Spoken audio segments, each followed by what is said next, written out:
بسم اللہ الرحمن الرحیم۔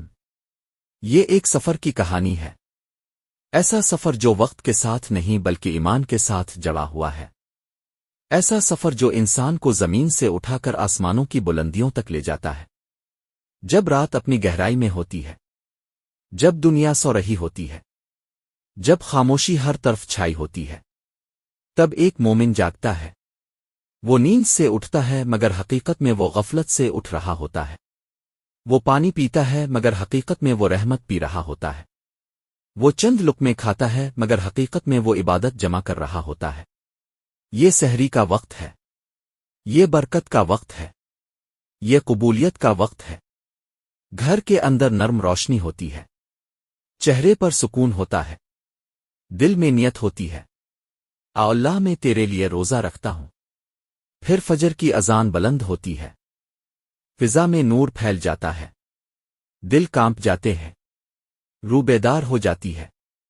ایک نیا دن شروع ہوتا ہے، مگر یہ عام دن نہیں ہوتا، یہ صبر کا دن ہوتا ہے، یہ امتحان کا دن ہوتا ہے، یہ قربت کا دن ہوتا ہے۔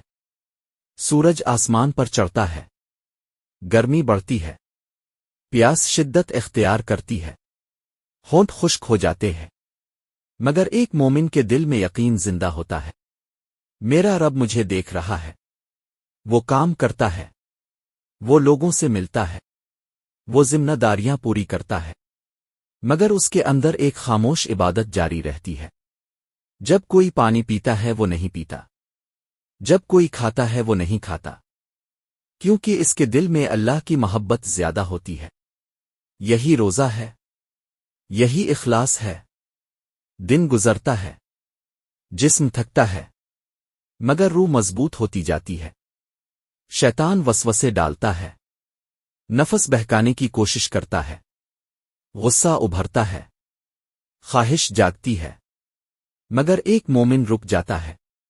وہ خود کو روکتا ہے، وہ اپنے نفس کو قابو کرتا ہے۔ یہ سب سے بڑی طاقت ہے، یہی تقوی ہے۔ پھر وقت گزرتا ہے، سورج ڈھلنے لگتا ہے، آسمان کا رنگ بدلنے لگتا ہے، دل میں خوشی پیدا ہونے لگتی ہے، انتظار ختم ہونے لگتا ہے، اذان کی آواز بلند ہوتی ہے۔ یہ وہ لمحہ ہے جس کے لیے پورا دن صبر کیا گیا۔ مومن ہاتھ اٹھاتا ہے، آنکھیں بند کرتا ہے، اللہ میں نے تیرے لیے روزہ رکھا، میں نے تیرے لیے بھوک برداشت کی، میں نے تیرے لیے پیاس برداشت کی، میری عبادت قبول فرما۔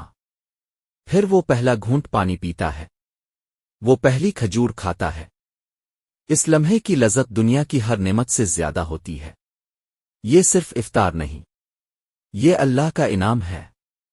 رات آتی ہے، آسمان پر ستارے چمکتے ہیں، ہوا میں سکون ہوتا ہے، لوگ مسجد کی طرف جاتے ہیں، صفیں بنتی ہیں، نماز شروع ہوتی ہے، قیام ہوتا ہے، رکوع ہوتا ہے، سجدہ ہوتا ہے، اور سجدے میں ایک بندہ اپنے رب کے سب سے قریب ہوتا ہے۔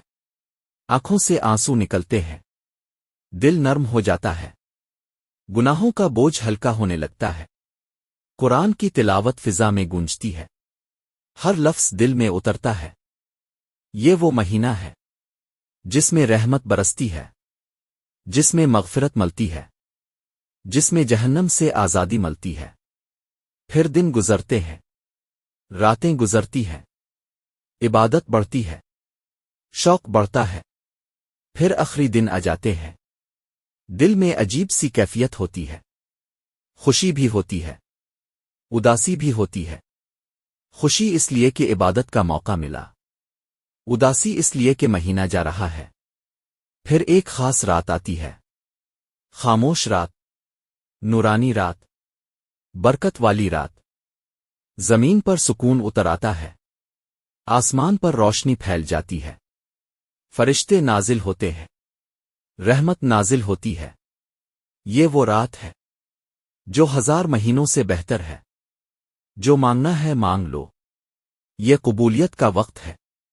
پھر آہستہ آہستہ مہینہ ختم ہو جاتا ہے، ایک چاند نظر آتا ہے، لوگ خوش ہو جاتے ہیں، تکبیر کی آوازیں بلند ہوتی ہیں، یہ عید کا دن ہے، نئے کپڑے، خوشبو، مسکراہٹیں، گلے ملنا، مگر اصل خوشی کپڑوں کی نہیں، اصل خوشی کامیابی کی ہے، کیونکہ ایک مومن نے اپنے نفس کو شکست دی، اپنی خواہشات کو قابو کیا، اپنے رب کو راضی کیا۔ روزہ ہمیں بھوکا نہیں رکھتا، روزہ ہمیں انسان بناتا ہے، روزہ ہمیں کمزور نہیں کرتا، روزہ ہمیں طاقت دیتا ہے، روزہ ہمیں دنیا سے نہیں دور کرتا، روزہ ہمیں اللہ کے قریب کرتا ہے۔ اور جب ایک انسان اپنا غرور چھوڑ دیتا ہے، اپنی غلطیاں مان لیتا ہے، اپنے رب کی طرف لوٹ آتا ہے، تب وہ کامیاب ہو جاتا ہے۔ یہی روزے کا سفر ہے، یہی ایمان کی خوبصورتی ہے۔ اللہ ہمیں سمجھنے کی توفیق دے، عمل کرنے کی توفیق دے، اور قبول ہونے کی توفیق دے۔ آمین۔